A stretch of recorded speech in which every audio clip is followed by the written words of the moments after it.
الأخ سوري ها؟ هذه يمكن أول حملة توصل هنا. أول حملة توصل لإغاثة اللاجئين السوريين في ظل هذا الزلزال الذي ضرب العاصفة في الشمال السوري. كيف الوضع عندكم هناك؟ سيء جدا، لا طعام لا شراب لا، يعني هي أول قافلة تدخل اليوم الحدود السورية التركية. أعتقد حتى الأيام الماضية ما جاء قوافل. نداءات استغاثة بالمئات الاستغاثة ما حدا إخوانكم وصلوا.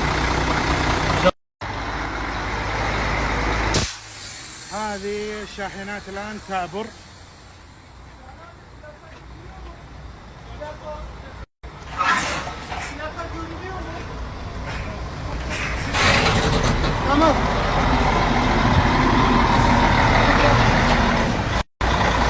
الله يجزاك خير يا ابو فهد ويا ابو سلمان، كل من تبرع الله يبارك فيكم ولا يحرمكم الاجر.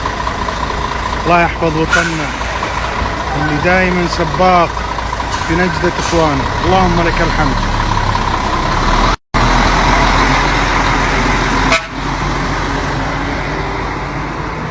مساعدات طبية غذائية إيوائية كل شيء.